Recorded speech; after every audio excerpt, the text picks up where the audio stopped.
Hello everyone, welcome to new blog में आप सबका स्वागत है गाइस। तो कैसे हैं आप लोग? आई होप उम्मीद करती हूँ आप लोग अपने घर में बहुत अच्छे होंगे, मस्त होंगे, स्वस्थ होंगे। तो गाइस काफ़ी समय के बाद मैं लॉन्ग वीडियो बना रही हूँ। काफ़ी टाइम हो गया मैंने लॉन्ग वीडियो नहीं बनाया, तो मुझे ज़रूरी टॉपिक पर बात करनी थी, इसलिए मैं ये वीडियो शूट कर रही हूँ गाइस।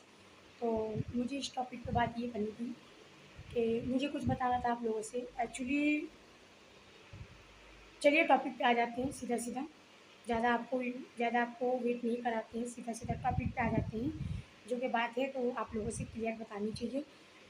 सो एवरीवन, मैं ये बता रही हूँ आप लोगों को, मैं ये बात कर रही हूँ क्योंकि देखिए गाइस कि मैं आपसे सच्चाई बताने जा रही हूँ आज अपने घर की स्थिति के बारे में सब कुछ बता रही हूँ। कोई झूठ नहीं है और जो कुछ है सब कुछ सिर्फ नज़रों के सामने है, कोई छुपा हुआ नहीं है। सब के ओपन सामने है और सब लोग आप लोग देखते हैं। आप लोग तो देखते हैं, यूट्यूब वाले, फेसबुक वाले देखते हैं, यूट्यूब वाले सब लोग देखते हैं मेरे घर और मेरे घर। आज मैं आपको एक बात अपने घर की सच्चाई बताती हूँ। सच्चाई ये है गाइस कि मेरे मेरे जो हस्बैंड हैं उनके शायद मैंने इस टॉपिक पे पहले भी बात की है, बट पूरी बात नहीं की। आज मैं आपको पूरी बात बता देती हूँ क्लियरिटी क्या है। सच्चाई ये है कि मेरे जो हस्बैंड हैं उनके पिताजी काफ़ी साल पहले एक्सपायर हो गए थे। मेरे हस्बैंड 8 साल की उम्र में थे तभी उनके पिताजी एक्सपायर हो चुके थे, ठीक है। और उनकी थी गवर्नमेंट जॉब थी, गवर्नमेंट जॉब सीएसए में थी। कानपुर का सीएसए है, वहाँ इनकी गवर्नमेंट जॉब थी मेरे हस्बैंड की पिताजी की, यानी कि मेरे ससुर जी की गवर्नमेंट जॉब थी।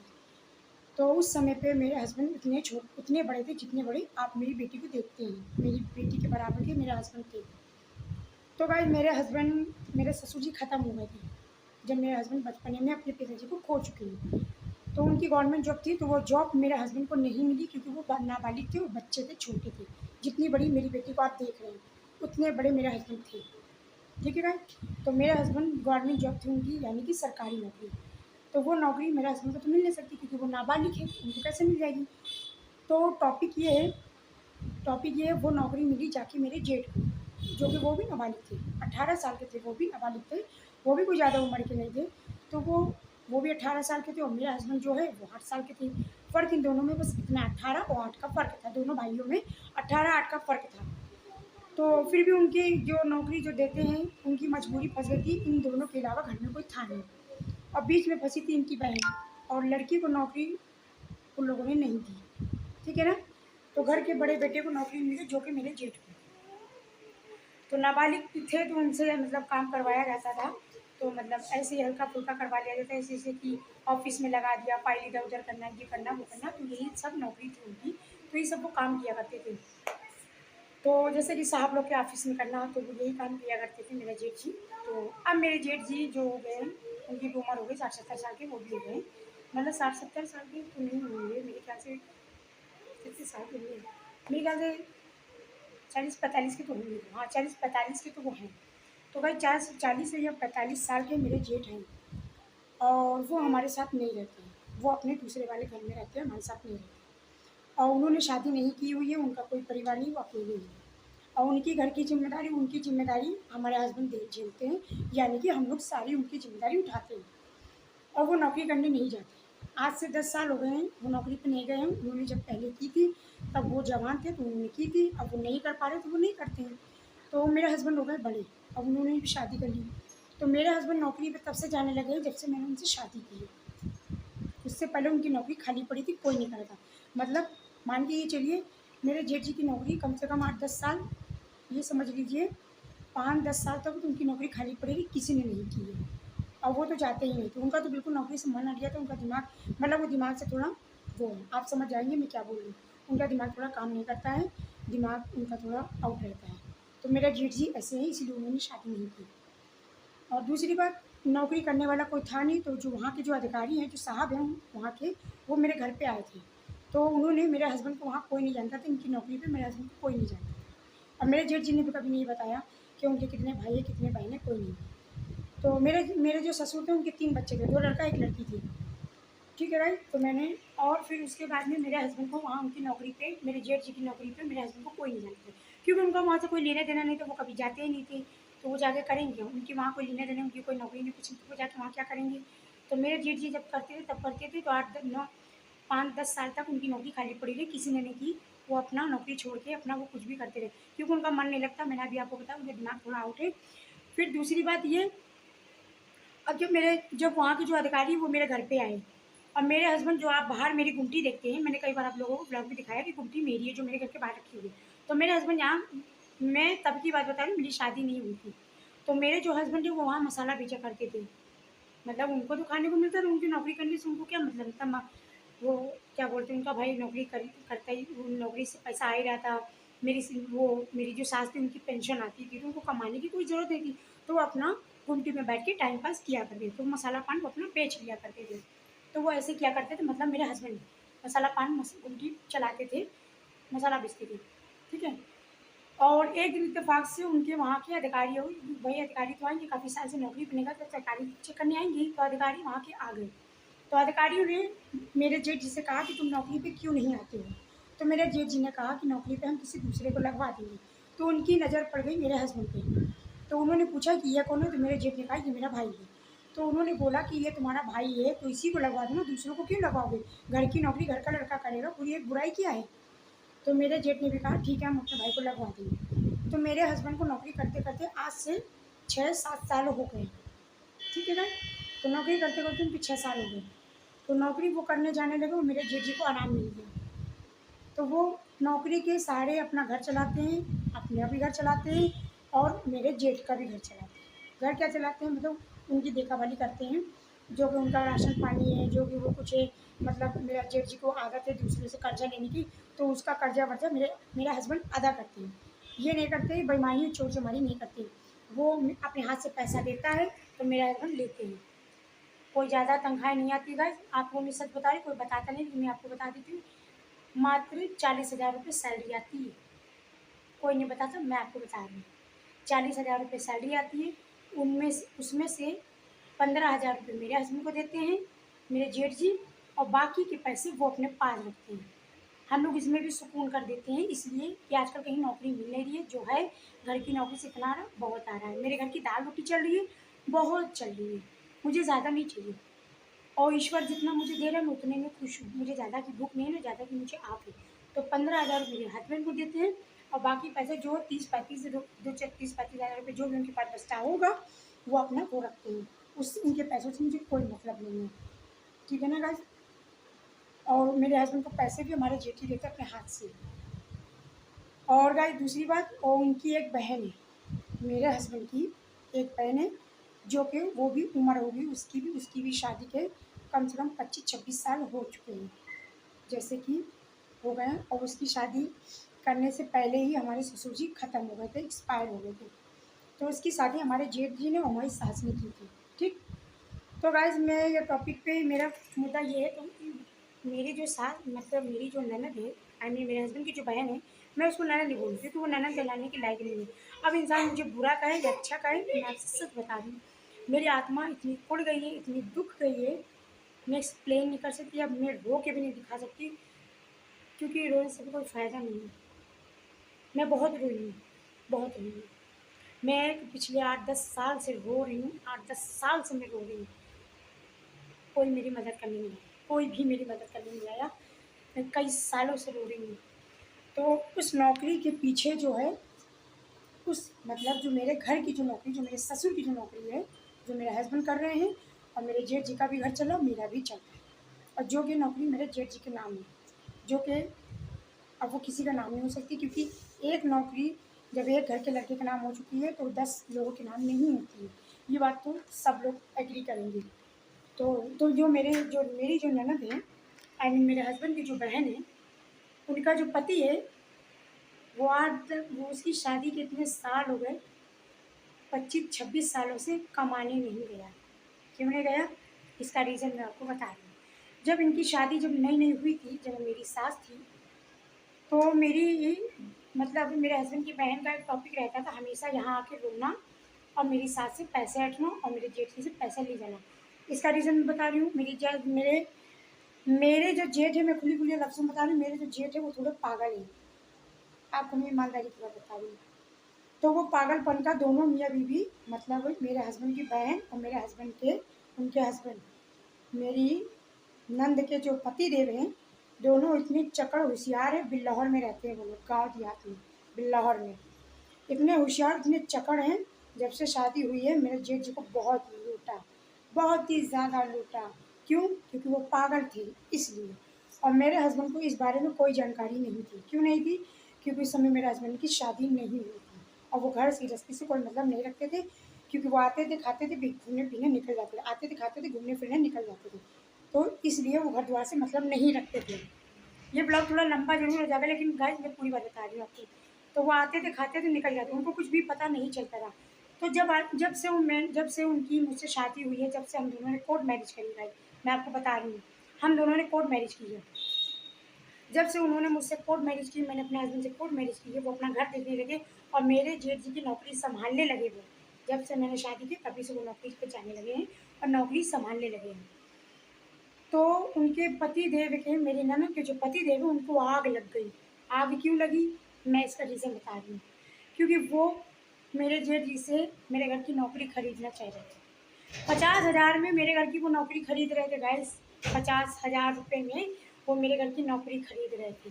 कह रहे थे हम तुम्हें 50,000 रुपये देंगे, तुम नौकरी मुझे दे दो। अब आप इतना बताइए, 50,000 से आदमी ज़िंदगी भर खाता है कि नौकरी से आदमी का फिर ज़िंदगी भर घर चलता है? आप ये बताइए। मेरी ये नहीं समझ में आता है कि कैसी औरत है जो अपने मायके को बर्बाद करके अपने पति को आबाद करे, जो कि नल्ला आदमी है। मैं तो उसको नल्ला ही बोलूँगी गाइस, सच में गाइस। बहुत ही न्यायता घटिया किस्म का आदमी है वो। बहुत ही बदतमीज आदमी है वो। दूसरों की लड़की को ताकना, दूसरों की। आप ये बताइए मुझे, वो लोग मुझसे इतने बड़े हैं, आप खुद सोचिए। जो लड़की के बच्चे, जिस औरत के बच्चे 15-16 साल, 18-19 साल का लड़का हुआ, वो कितने उम्र की होगी? वो लोग हम लोगों से कितने बड़े होंगे? इतने निहायत घटिया लोग मैंने आज तक अपनी ज़िंदगी में नहीं देखे। वो दोनों मियाँ बीवी हमारे यहाँ के, हम ही दोनों के मियाँ बीवी के कमरे में, हमारे बेड में दोनों लोग हमारे साथ लेटते थे। मतलब कितनी गंदी बात है, आप लोग खुद बताना कमेंट में मुझे। मैं सच बोलूँगी तो क्या ऐसे आदमी की मैं इज्जत करूँगी? ऐसे आदमी को मैं जूता चप्पलों से उतार के मैं मारूँगी। इज्जत पाने के लिए इज्जत कमाना पड़ता है। ऐसे इज्जत नहीं मिलती है कि मैं तुम्हारी कौन लगती हूँ?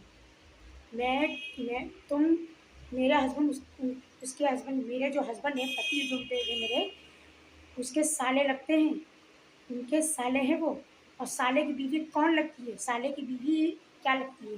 भाभी लगती है ना, सबसे छोटी भाभी लगती है।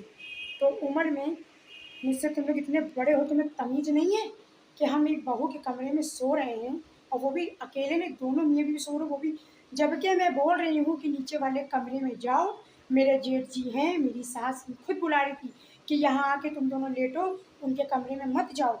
लेकिन नहीं, हम उन लोगों को हमारे कमरे में ही घुसना, देखना है उन लोगों को कि हम लोग कैसे लेटते हैं, क्या बात करते हैं और क्या बात नहीं करते। घर की बातें सुनने में बहुत इंटरेस्ट था। तो ऐसे आदमी को अगर मैंने घर से आना बंद करा दिया तो मैंने गलत क्या किया गाइस? आप ही बताइए, गलत क्या किया? आपको मैं बता रही, दिखा रही हूँ। ये जो फोटो आप देख रहे हैं, ये मेरे 2 बच्चे हैं।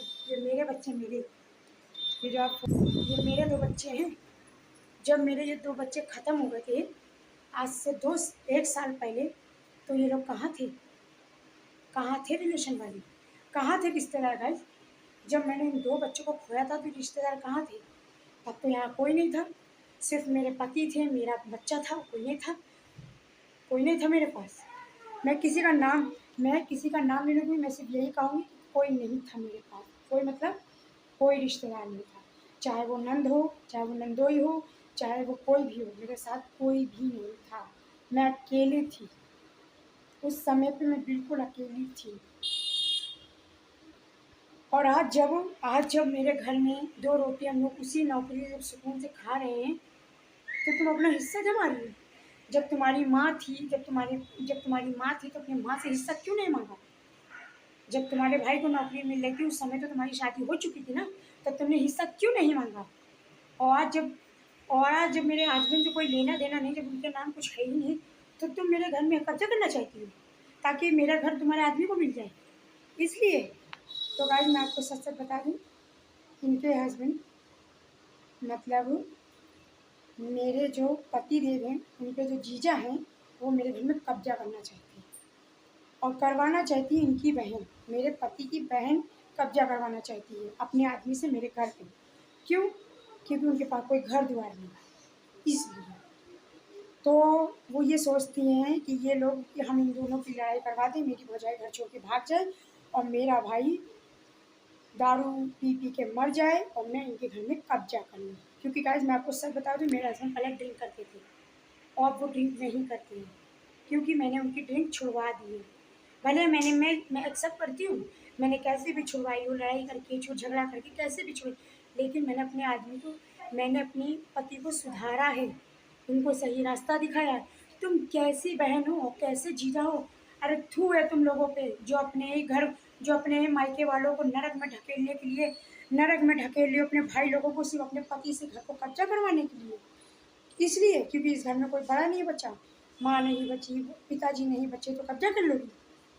कब्जा करना इतना आसान नहीं है।